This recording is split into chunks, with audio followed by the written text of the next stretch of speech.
Are AIPAC's goals shaped by the goals of the Israeli government? And I'm just going to ask you a question straightforwardly. And if you say no, I think we both know that's not true. Hey, are they shaped by? Is that Are they coordinating with the Israeli government? Are they talking to with them? represent Yes. the Israeli Israel government? directing them? You want to talk about FARA? The law on lobbying on behalf of someone. Yeah. It is, I hire you and you lobby on behalf of me. I direct you. Does Israel direct AIPAC? No. What you're now describing in a very defensive way, I will say, is foreign influence over our politics. No. And you began, and it's so transparently obvious to everybody. It's a very weird thing. The obsession with Israel, when we're talking about foreign countries. It's hardly an obsession. You're not talking about Chinese, you're not talking about Japanese, you're not talking about the Brits, you're not talking about the French. The question, what about the Jews? What about the Jews? Oh, I'm an anti-Semite now. Tucker Carlson carried out what I believe to be one of the best, if not the best, interview of a sitting United States senator that I've ever seen. I mean, it was incredible. You just heard him, in a bit of an exchange with Republican Senator Ted Cruz, who he sparred with throughout the entirety of their 2-hour-long conversation. And it's getting a lot of attention online. And I really went out of my way to try to find the points of that conversation that people aren't talking about as much. Some of you may have come across the video that went viral featuring Ted Cruz, essentially letting the world know that he doesn't know basic facts about Iran, a country that he would like to see regime change in, a country that the United States might get involved in pushing for regime change in. Unbelievable, right? So that went viral for obvious reasons. He didn't even know the ethnic makeup of the residents of Iran, didn't know the population. It's just, you might want to know whether or not, it's ruled by Sunnis, Shiites, it's just basic. If you're gonna try to carry out a regime change war, you need to know the basics. Okay, I'm not gonna talk about that because there's so many other topics that they touched on, including the influence of something we talk about quite a bit on this show, and that's the Israel lobby. Okay, it's not the Jewish lobby, it's the Israel lobby. It's known as AIPAC.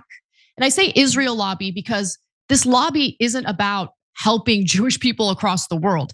This is a lobby that is powerful because of its involvement of evangelical Christians and yes, Zionists as well. And it's not to make life better for Jews in America, for instance. It's all about basically lobbying our government to carry out policies that are preferential and beneficial to Israel. And I was shocked to see that Tucker Carlson wanted to take Cruz to task over this. So without further ado, let's take a look. I've never taken money from the Israel lobby, have you? Taken money from the Israel? From AIPAC. So AIPAC raises a lot of money for me, but it's actually a misnomer because the people who raise money are individuals. Right. So it's not the PAC itself, but they're individual members who believe in the American-Israeli friendship and relationship. Is AIPAC a foreign lobby?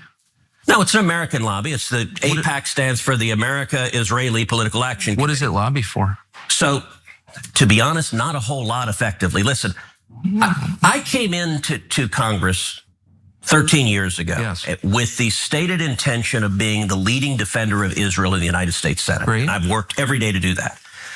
AIPAC, a lot of times, AIPAC, I wish were much more effective. My understanding, having known a lot of people who work at AIPAC, is that it lobbies on behalf of the Israeli government. Wrong. Oh, okay. When was the last time AIPAC took a position that deviated from Prime Minister Netanyahu? All the time. Name one. Okay. Let me go back and give a little history. If you want to do a deep dive on AIPAC, I don't. I want to do a shallow dive that gets. No. I want to get to the core question. AIPAC is lobbying for a foreign government, and I don't. It's not. It's lobbying for the United States. It is lobbying for a strong U.S.-Israeli relationship. Guys, I have never seen anyone in media, okay, whether we're talking about left-wing media, right-wing media, I haven't seen a single journalist in this country ask an aggressive line of questioning like that about AIPAC and its influence on US foreign policy, especially in the Middle East, obviously. That was amazing. I mean, look, I hate to be in a position where I'm praising a man who I have far more disagreements with than agreements with, but I don't care. I don't care. This interview was incredible.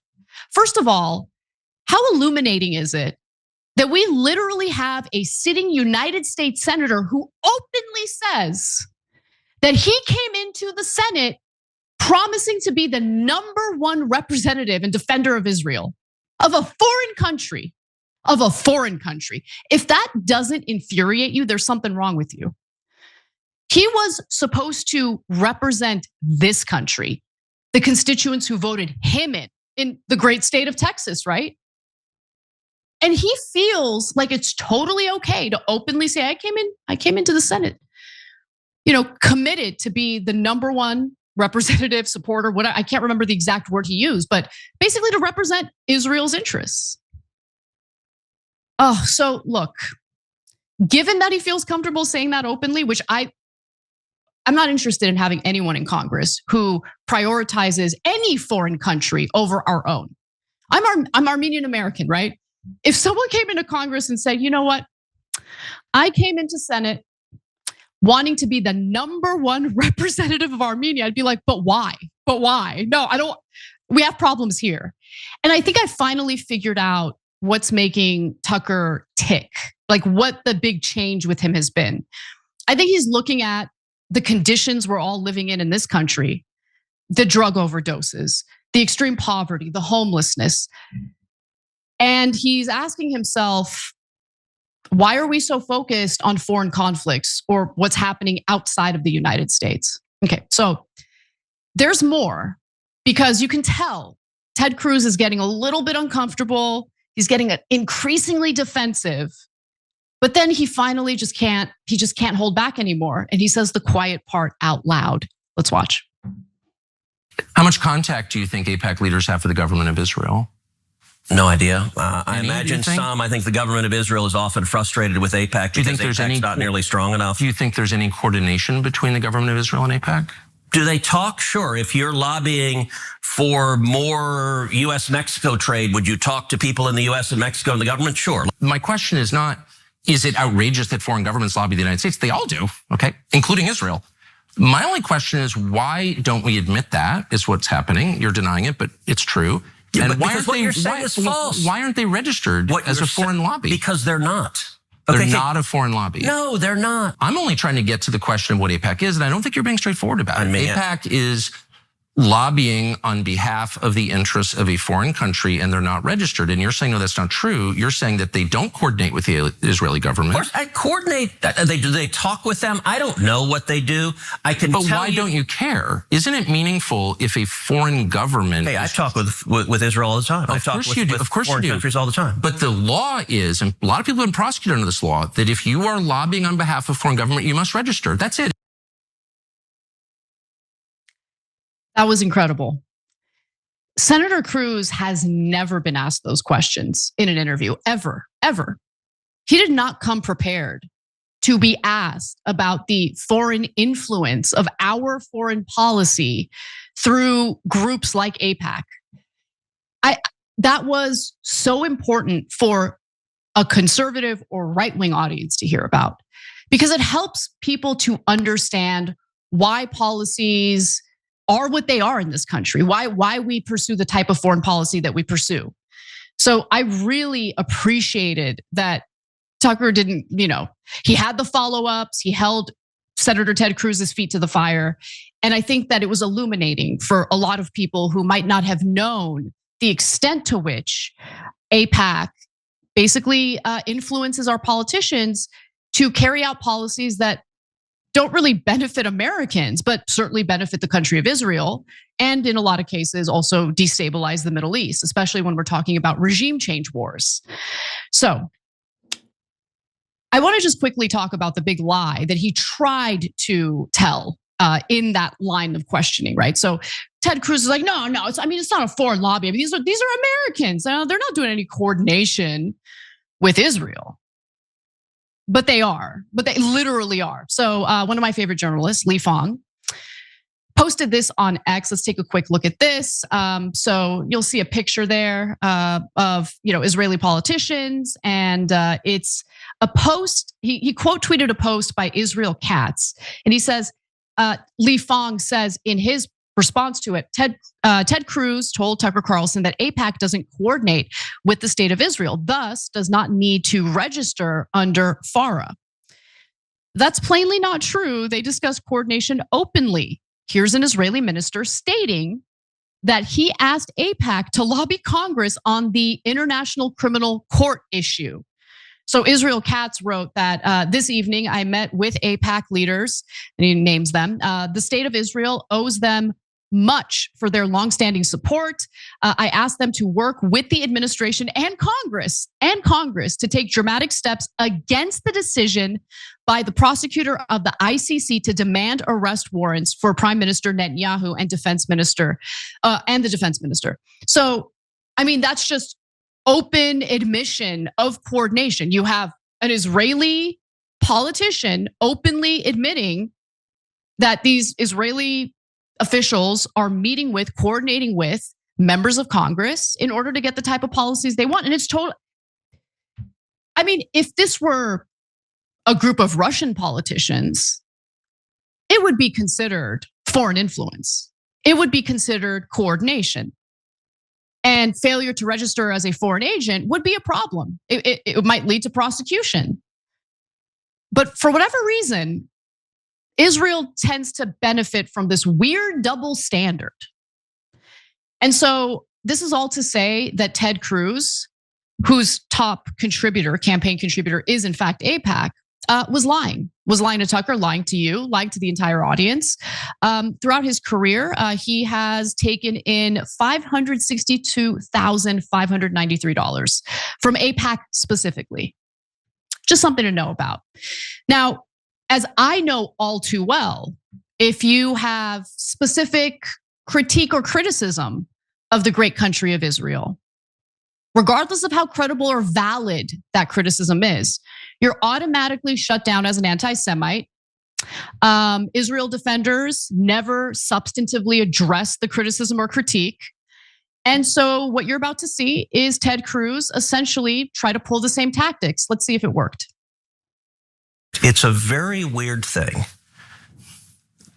The obsession with Israel, when we're talking about foreign countries. It's hardly an obsession. You're not talking about Chinese, you're not talking about Japanese, you're not talking about the Brits, you're not talking about the French. The question, what about the Jews? What about the Jews? Oh, I'm an anti-Semite now. Senator, you're asking the questions, Tucker.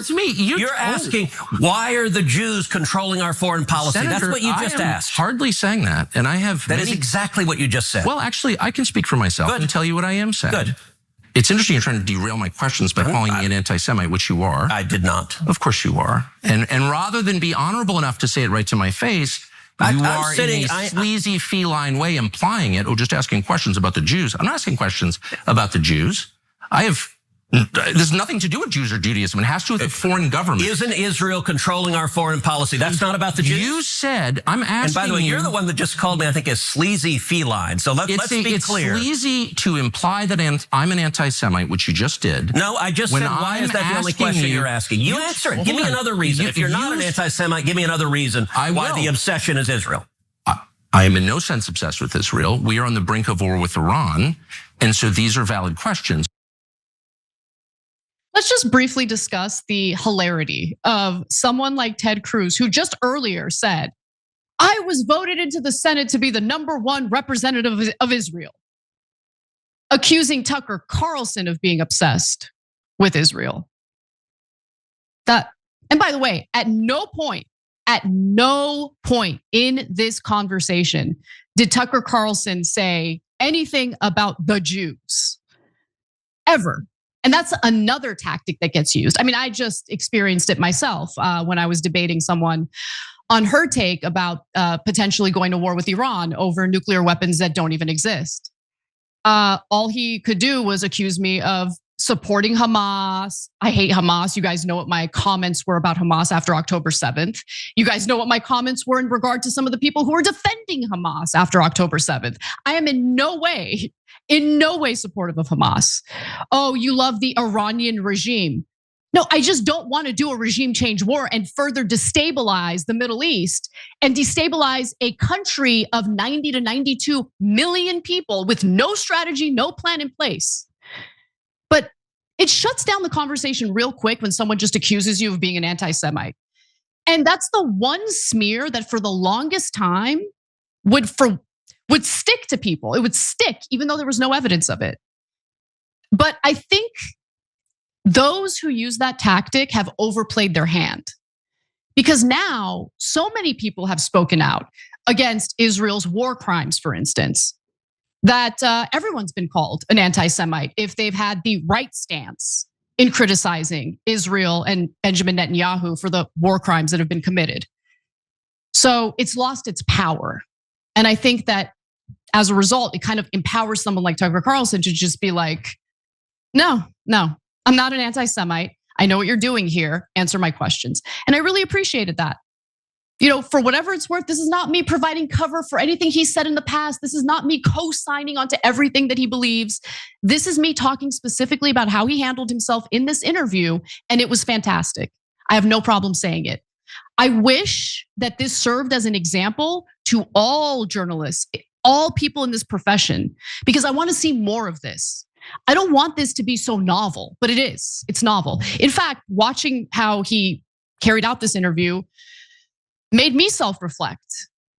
How can I do better? How can I challenge my, interviewees and get interesting answers from them?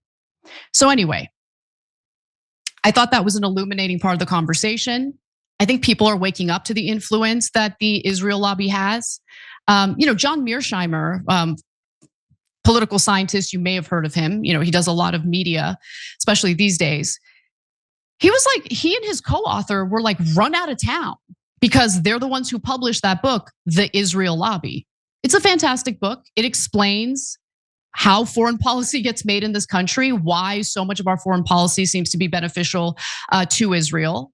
And they were just automatically smeared as anti-Semites. I remember reading, before the book was published, there was like a long essay version of the work that they were doing.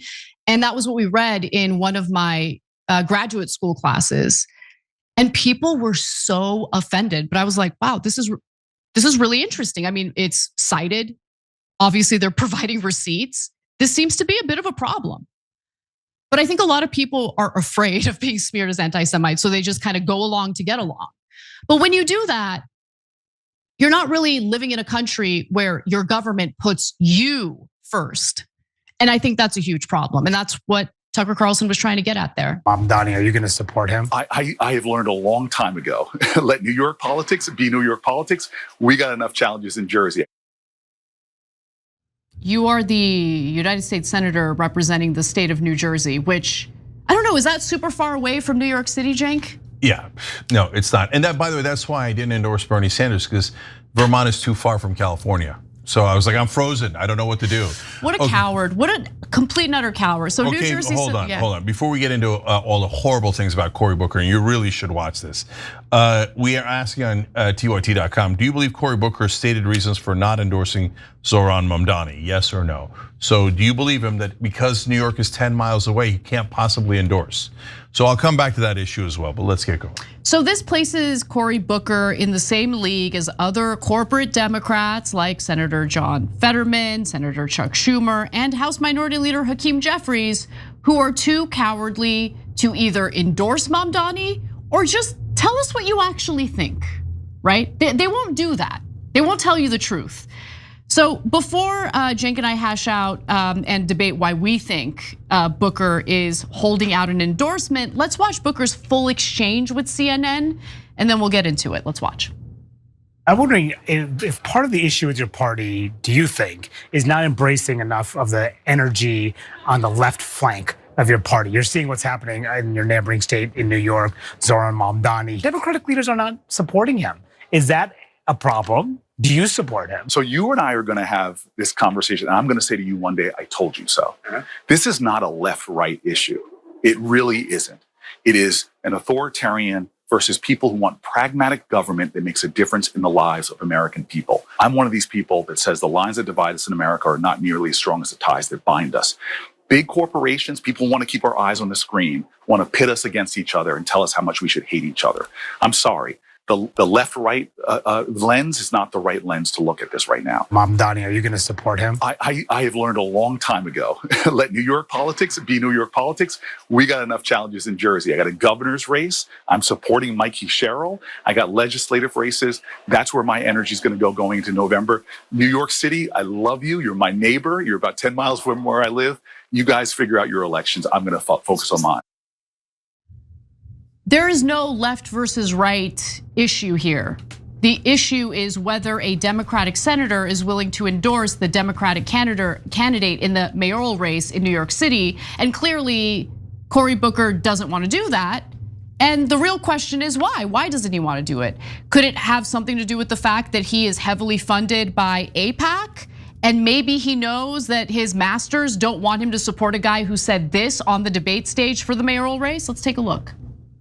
First visit, I would visit the Holy Land. Given the hostility and the anti-Semitism that has been shown in New York, I would go to Israel. Mr. Tilson, where would you go? Yeah, I'd make my 4th trip to Israel, followed by my 5th trip to Ukraine, 2 of our greatest allies fighting on the front lines of the global war on terror. Mr. Mamdani. I would stay in New York City. My plans are to address New Yorkers across the 5 boroughs and focus on that. Yeah, I just want to remind everyone, this was the debate stage for the mayoral race. And Mamdani was the only one who said, no, I'm good. I'm running for mayor. I'm going to stay here and represent the people of New York City as the mayor. Why would you care about the mayor visiting a foreign country? Yeah, I know it's preposterous, but guys, I don't want to bury the lead. Like, I'm going to tell you a little bit later about a story I heard from someone from the Israeli lobby about Cory Booker, which is huge. So don't miss that. All of this is related, unfortunately, to the Israeli lobby, right? So real quick on the clip we just showed you about Cory Booker, and there's much worse news coming out about Booker in a second that we're gonna share with you. Number one, his first part was just gobbledygook. Like, oh, I think we should all get along, blah, blah, blah, blah, blah, blah. And look, I'm the first guy to say, oh, you got someone who agrees with you on the right? Let's go, let's do a coalition, etc. But Anna's right. What does the New York mayoral race have anything to do with left-right issues? It doesn't have anything to do with it. You're just saying crap to try to distract people. And then whenever an establishment figure wins a primary, they're like, unity! Even before they win the primary. They're like, they demand unity, but on their side against our candidate. The minute a progressive wins, they're like, unity, nobody cares. No way, we're not gonna do it. He's opposed to Israel. Unacceptable, okay? If you think it's not about Israel, for some folks, it's about his economic issues. For the politicians, it's 100% about Israel. So now let's prove it. All right, so let's take a look at AIPAC Tracker, which tracks how much money congressional lawmakers receive in AIPAC donations. Oh wow, look at that. $871,563 received from the pro-Israel lobby. That's for Cory Booker, of course, and there's more. So in 2019, and try not to vomit as I give you this information, Booker gave a speech to a closed-door meeting of AIPAC activists, and The Intercept luckily obtained a recording of his comments. Let's share some excerpts with you. Booker spoke about working closely with the organization and his desire to create a unified voice from Congress against the boycott, divest, and sanctions movement, otherwise known as BDS. Booker thanked AIPAC President Mort Friedman for his leadership and his friendship, telling the crowd that he and Friedman talk often and text message back and forth like teenagers. You're embarrassing. Without naming Representative Ilhan Omar, a fellow Democrat from Minnesota, Booker also condemned her recent remarks as absolutely unacceptable. Tweeting about AIPAC's influence in Congress, Omar wrote, "It's all about the Benjamins, baby." Now, obviously, we're talking about AIPAC, which politically bribes our politicians to represent the best interests of Israel, a foreign government, a foreign country. So is it not all about the Benjamins? It could also be about blackmail, but that hasn't been confirmed yet. Now, Booker also told the audience that when Netanyahu addressed Congress, this really pissed me off. When Netanyahu addressed Congress during the Obama administration in opposition to the Iran nuclear deal, which by the way prevented Iran from developing nuclear weapons, Booker worked with AIPAC to try to stop fellow Democrats from boycotting the speech because we need to show a unified front in our support for Israel. he is one of the most pathetic lawmakers in Congress. Don't care that he's a Democrat. That's embarrassing. Cenk. Okay, so before I get to the story that again, a funder of Cory Booker told me, let's break this down, what we've learned through this report on The Intercept. So he goes in front of AIPAC and tells them that AIPAC, if in the old days, used to be bipartisan, and so they would support Israel. I get it. I don't like a foreign government controlling us, and AIPAC, gave so much money to both sides of the aisle that they do control our government. Cory Booker's a great example of it. But back then, at least they weren't pro-genocide yet, okay? So now AIPAC is 100% right-wing, pro-Netanyahu, and pro-genocide. Nevertheless, Cory Booker goes there on his knees, groveling to them, going, I swear I'll bring Democrats to you. I swear I'll make it seem like the whole country is united in favor of genocide. I'm like almost in love with you. I text like a little teenager in love with, Israeli lobby, Israeli lobby. And then he has the temerity and the great irony of saying, can you believe Ilhan Omar said it's all about the Benjamins? How evil and anti-Semitic and all that. Now, can you please give me money? Pathetic. Pathetic. And by the way, come on, how do you not see that irony? Yeah, any condemnation for all the various ministers in Israel who keep talking about genociding the Palestinian people and stealing their land? I guess there's no contempt for that kind of commentary, those kinds of statements. Anyway, last week, as we had explained on the show, for the first time ever, a majority of Senate Democrats voted against sending additional military aid to Israel. Unfortunately, not enough Democrats because that resolution didn't pass. However, Booker was not one of the Democrats who voted against sending additional military aid to Israel. And in this photo taken last month, Israeli Prime Minister Benjamin Netanyahu smiles with a group of US senators. And guess what? Cory Booker's one of them. I don't know if he's trying to hide in the photo, but he's in the photo. Yeah. Those are all corrupt. They're all Israel first. They all work for a different government, a foreign government. They betrayed this country.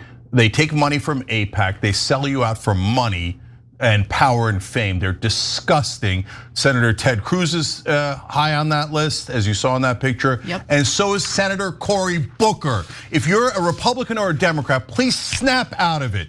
You think, the other side is the devil and so bad. But my beloved Democratic senators, Cory Booker did a 25-hour speech that did nothing. But it was like great theater. He's one of my favorite actors. He's such an angel. No, he works for Israel. Okay, now. He literally wrote a book about his filibuster, by the way. He wrote a book. So stupid. Published by Macmillan Publishers, which used to be owned by Robert Maxwell.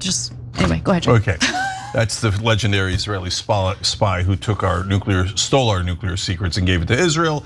Whose daughter happens to be Ghislaine Maxwell. So I recently debated Rabbi Shmuley Boteach at Oxford. It was about Israel. Afterwards, I don't know why he told me this. It was definitely not off the record, and I don't know if he's telling the truth. But I'm going to relate to you what he told me. He said that the Israeli lobby had given Cory Booker $26 million throughout his career until Obama was in office. So that's all the way back in the Obama years, according to Rabbi Shmuley, okay?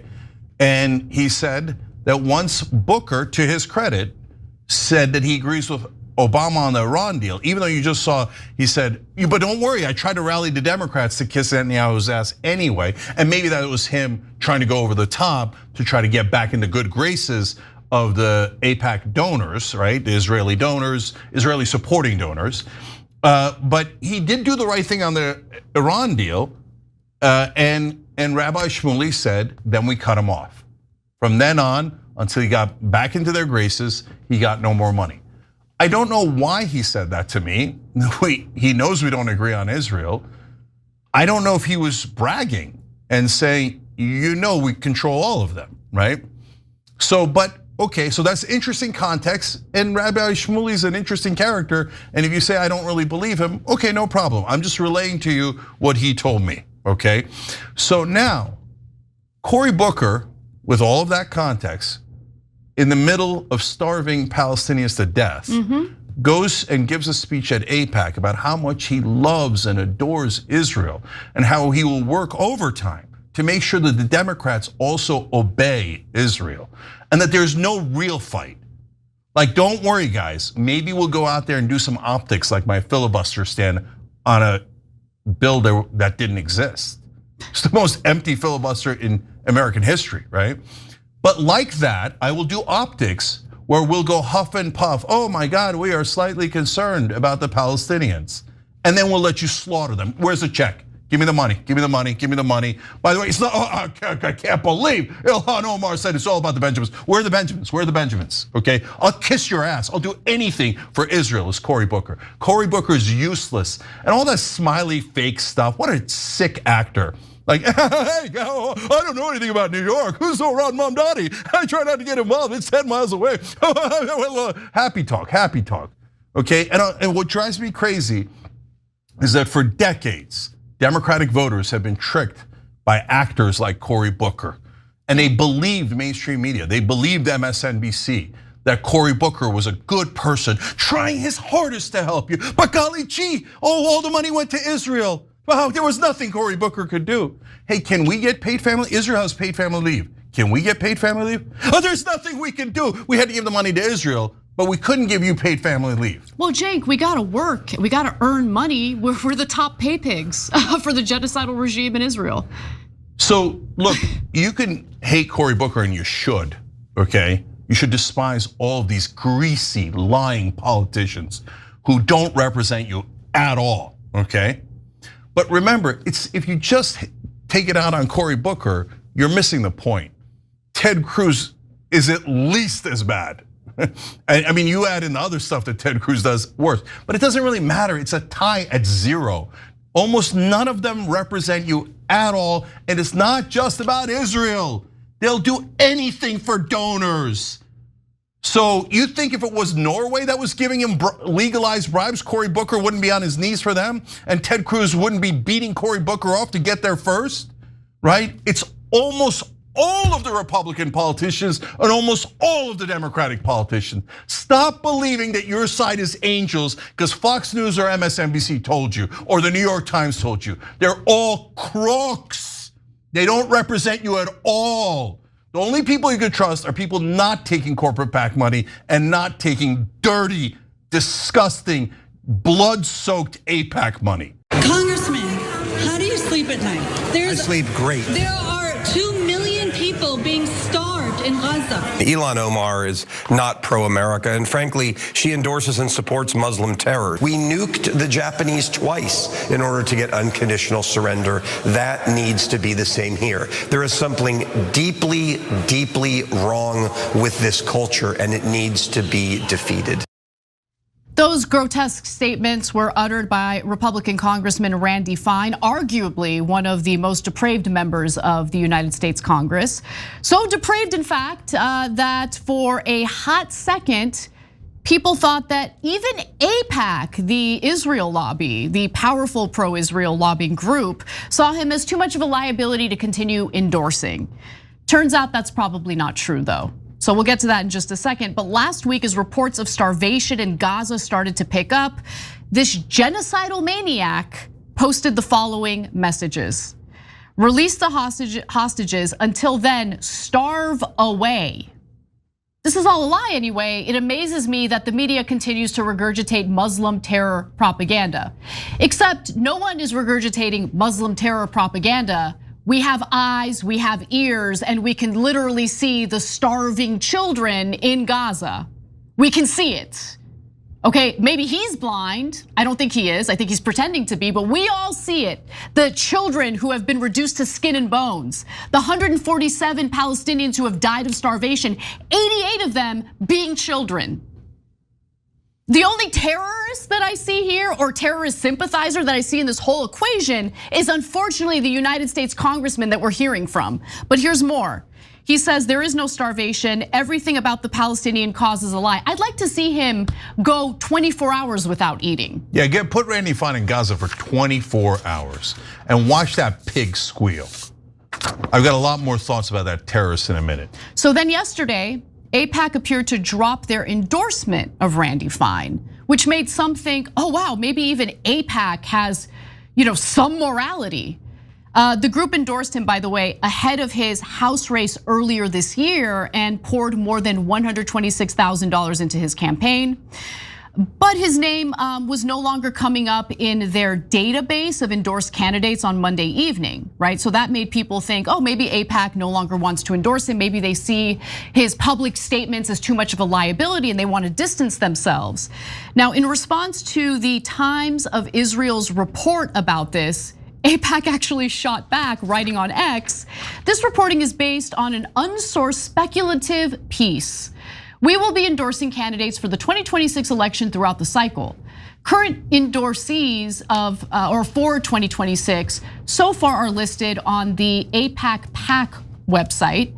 As Representative Fine was elected only in April, consideration of his endorsement will take place later in the cycle, as is the case with many other freshman members of Congress.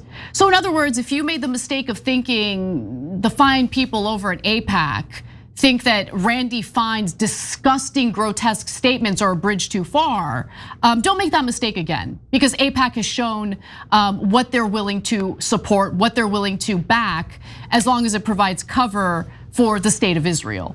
Now, there are people who are not fine with these statements coming from Randy Fine or the fact that he's been cheering on the starvation of the Palestinian people. And believe it or not, one of those people happens to be Marjorie Taylor Greene. And I'm gonna read you her statement in just a minute, but before I do, Cenk, weigh in. Yeah, so look, I get that people funded AIPAC, American citizens that love Israel funded it for a long, long time. And a lot of them know what it's up to, but tons of them don't really know any of the details, don't fully know. They just think, I'm supporting Israel and Israel's a wonderful place, etc. right? That was the past. Now, I don't really think that that's true in 1,000 different ways, but I understand that that's what they thought, right? But now the jury's in. Now you all know AIPAC is funding people like Randy Fine, who say that a genocide is not good enough. We might have to drop nukes in a tiny little area.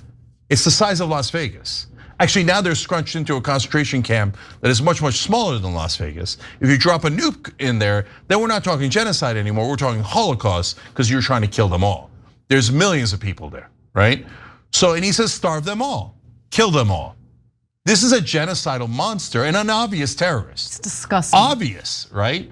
If you say no, starving Palestinians to death or nuking them doesn't count, what you're saying is, I'm deeply racist and I don't mind murdering Palestinians because I don't view them as full human beings. I view myself as superior to them. If you nuked us, then of course that would be the biggest catastrophe in the history of the world.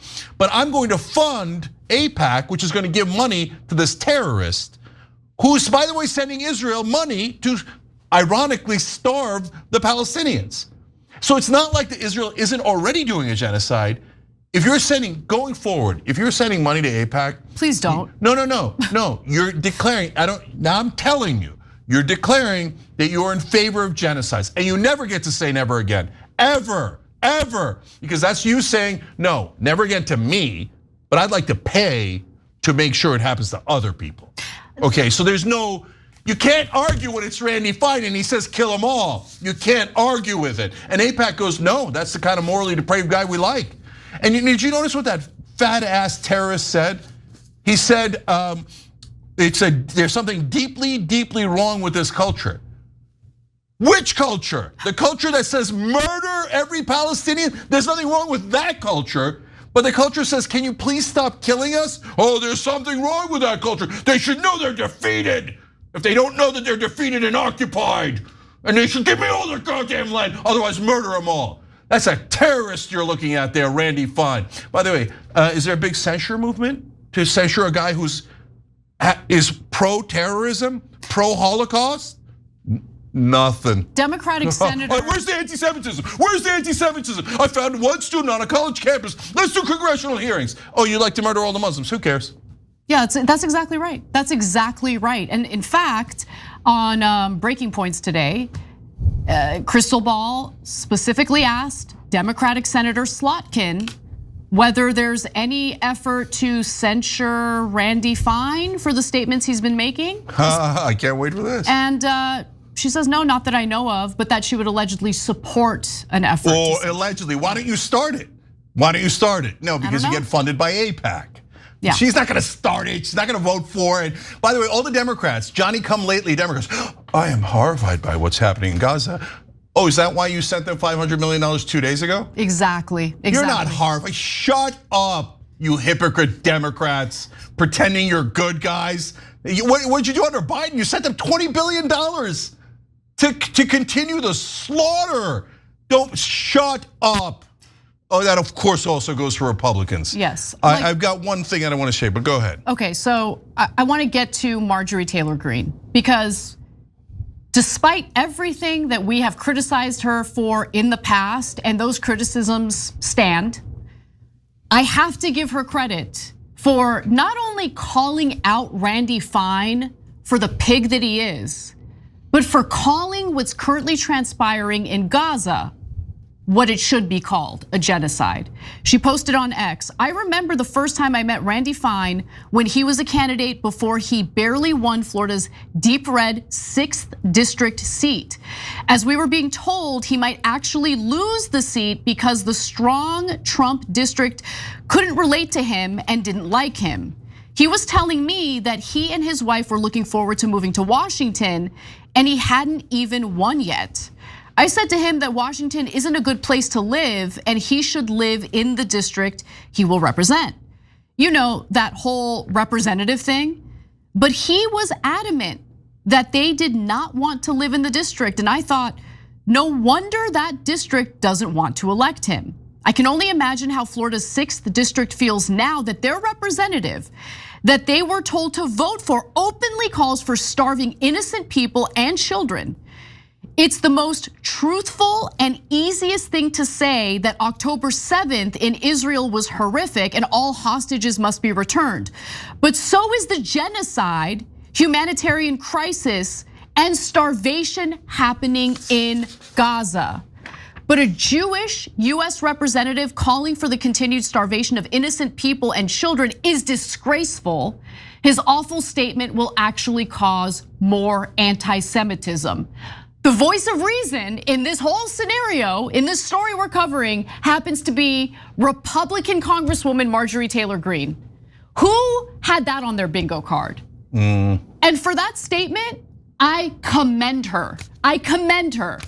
She is I think she might be the first member of Congress, maybe not the first member of Congress, I take that back, but Republican member of Congress who has called this for what it is, a genocide.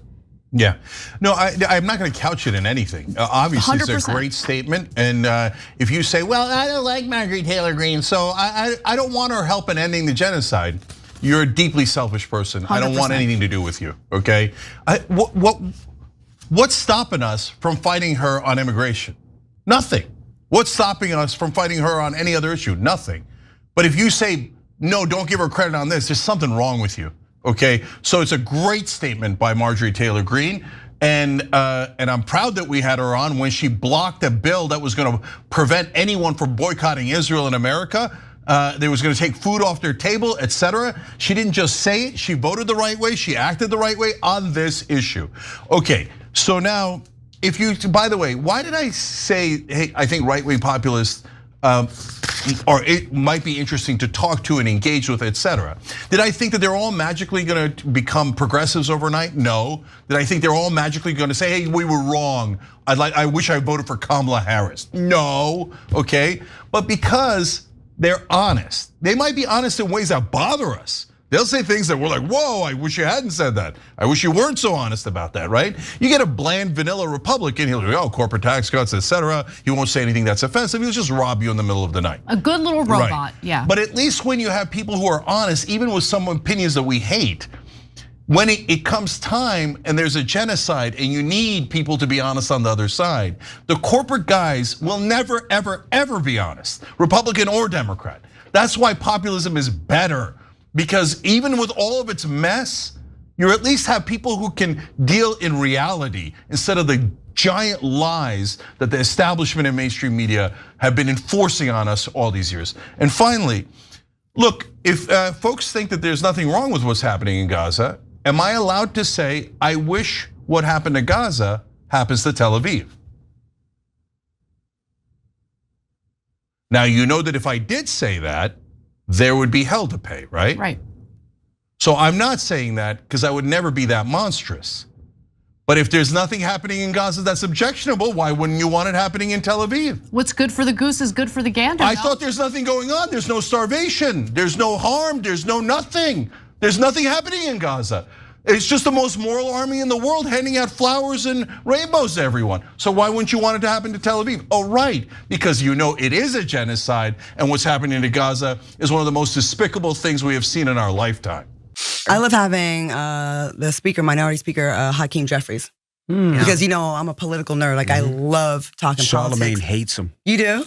I don't hate him. I just don't think he stands for anything. Well, I think that I call him AIPAC Shakur. Correct. All right, Charlemagne is correct. Now, look, I don't begrudge anyone who likes to have political discussions. I just find it hard to believe that you're really having an in-depth, stimulating talk with Hakeem Jeffries of all people.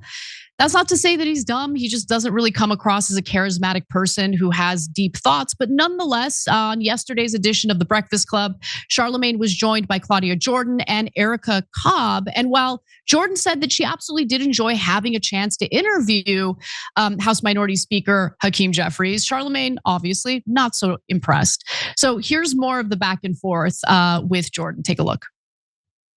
We did talk about messaging, and I actually went to the Capitol and had a meeting with him. And we talked about messaging and how I was like, the frustration with the party is y'all have to get more gangster. Like, stop going by the politics of the late 2000s, in 2010. And you have to like rise to the occasion in the messaging. And he did. I saw him do more afterwards. Hakeem is a puppet. Hakeem's not doing anything if Chuck Schumer don't tell him to do it. And it's simple as that. I think Chuck Schumer is probably important to Hakeem Jeffries. He probably does listen to what Schumer has to say. I mean, they've got to collaborate, right? They're considered Democratic leadership. I think what's more problematic, though, is what really speaks to our lawmakers. And so when you hear someone like Charlemagne call Jeffries AIPAC Shakur, here's what he's talking about. Let's take a look at AIPAC Tracker, doing great work showing how much influence the Israel lobby has. Man, Hakeem Jeffries has collected quite a bit of money from AIPAC. So, man, nearly $2 million. So $1,742,105 from AIPAC. That's wild. That is a lot of money. Now, according to AIPAC Tracker, Jeffries has taken that money from the pro-Israel lobby. But Schumer, he's doing pretty well himself. Let's take a look, okay? Similar amount of money here. So Schumer has taken $1,727,974 from, pro-Israel lobbyists. So pretty identical there. Interesting.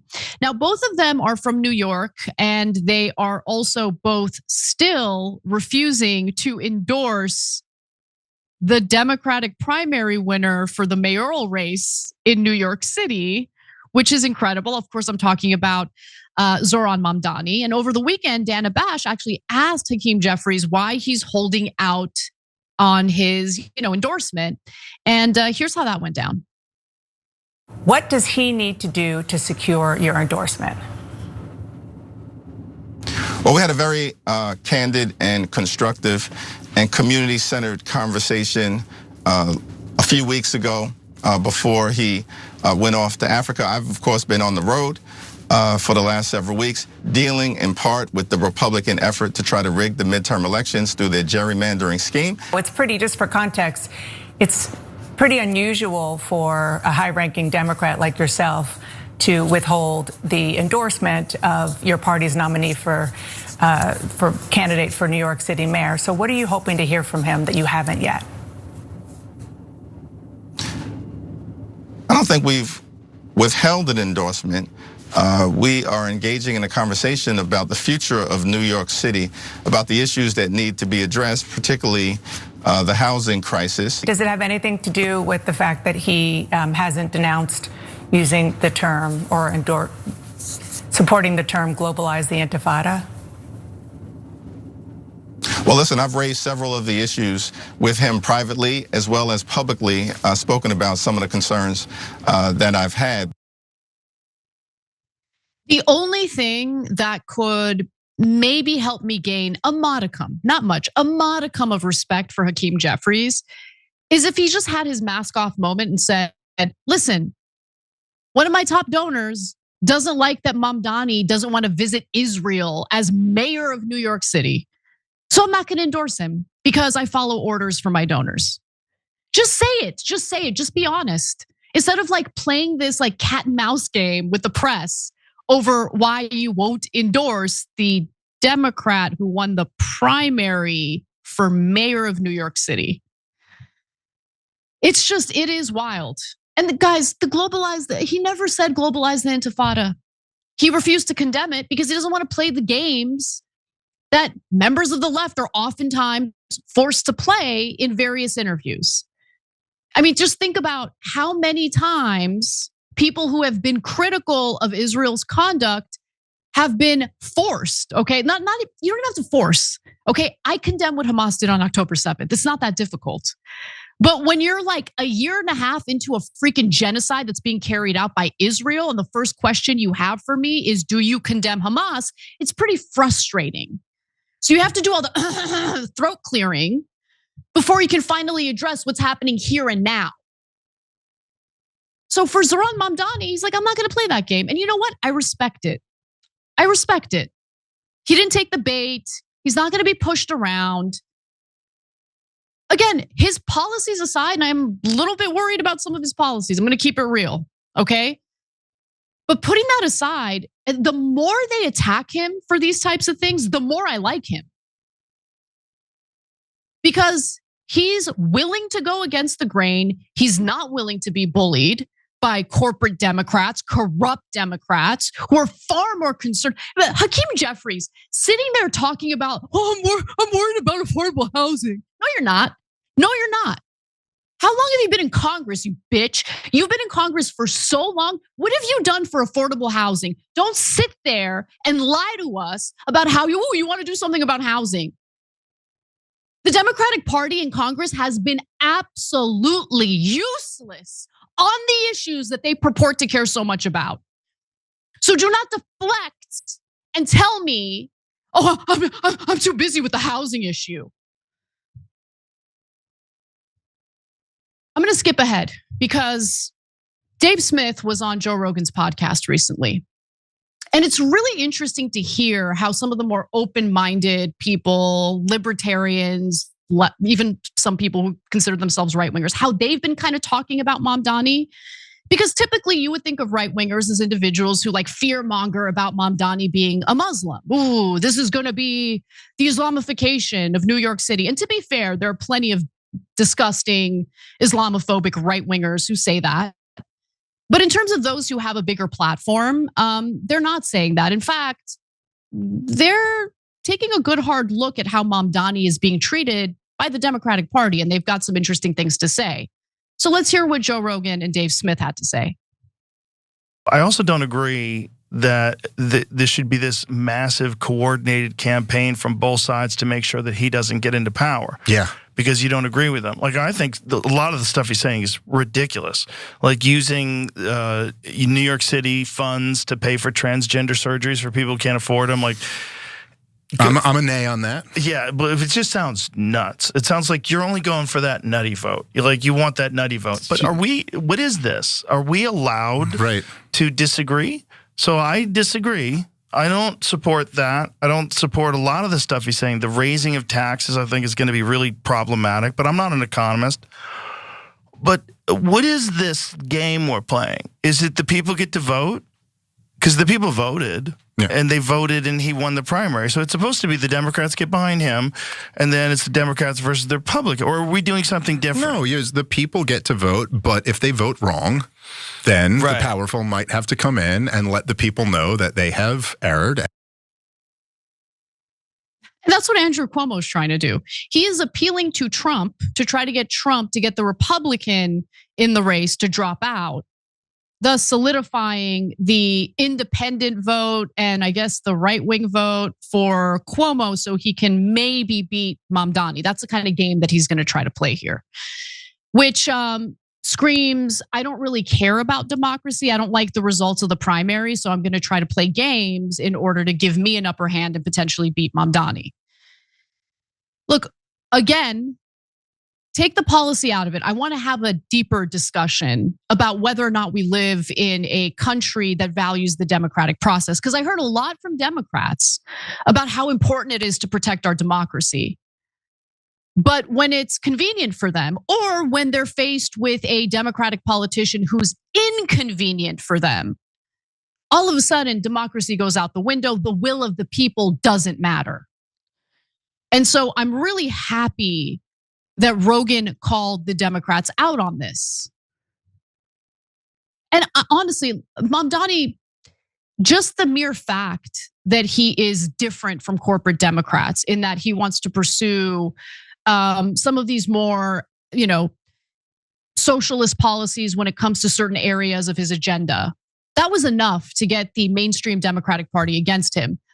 But then you have the fact that he's a Muslim, and on top of that, he won't bow down to Israel. Oof, of course he's going to be a target.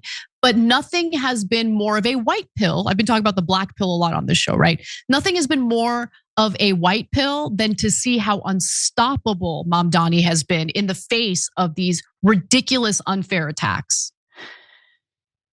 So, and you know what? If he looks poised to win, and if he wins, I hope he proves me wrong on some of the policies I'm worried about. Look, I'm worried about some of his more anti-police policies, right? Because I've seen how they've played out in LA.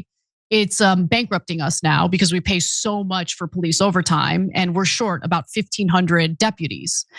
So you have to be smart in pursuing these policies. If you're concerned about police brutality, then you need to reform policing. But if you have an anti-police approach, I am worried about that. Okay, I just am. So I'm gonna wait and see. But here's one other thing that I will say. If you look at the, political landscape for this mayoral race, I mean, what other options do you have, really? The guy who killed a bunch of seniors by taking elderly people with COVID and forcing nursing homes to take them back in when they still had COVID? That guy, Andrew Cuomo? No, I don't think so. The Curtis Sliwa guy, he's a little bit of a kook. He's fun. I don't think I want him to be a mayor. You get what I'm saying? I don't think the people of New York City want him to be mayor. That's why he didn't win. But again, this idea that the Democratic Party is not reneging on all sorts of things that they have previously said about supporting the Democrat, making sure the Democrat wins, unless the Democrat is inconvenient for their donors and for their, economic agenda, which is far more corporatist and less concerned with doing what's right for the people. So one of the things that Mamdani gets a lot of heat for is he's vocal about what's happening in Gaza. And I know what it's like to be vocal about what's happening in Gaza and be met with all sorts of hate and threats. But nonetheless, I'm going to give you an example of something he said recently. He says, leading global experts just confirmed what we've long known. Gaza is in famine. At least 500,000 Palestinians are facing starvation, acute malnutrition, and death. And it's likely to spread. The US government is not a bystander to this genocide. We can end it today. By the way, his views on Israel and Gaza, chef's kiss. It is nice to see a politician openly talk about these things, honestly talk about these things. Friend of the show, John Fugelsang, recently stunned a CNN panel by stating that Mamdani's policies are actually far more Christian than the right-wing Christians who are fuming at Mamdani for calling Israel out. So why don't we take a look at that? Zohran Mamdani, who is running for mayor of New York, maybe you've heard of him, his policies are much closer, as a Muslim, his policies he's fighting for families, for mothers with children, for food, for transportation, for expanded housing, much closer to the actual teachings of Jesus Christ than the Christians who can't stop smearing Zohran Mamdani for being a Muslim socialist. His policies are closer to the gospel. Christ never talked about abortion, never condemned gay people, never condemned immigrants, would not shut up about poverty. It was like his Layla at all of Jesus' speeches.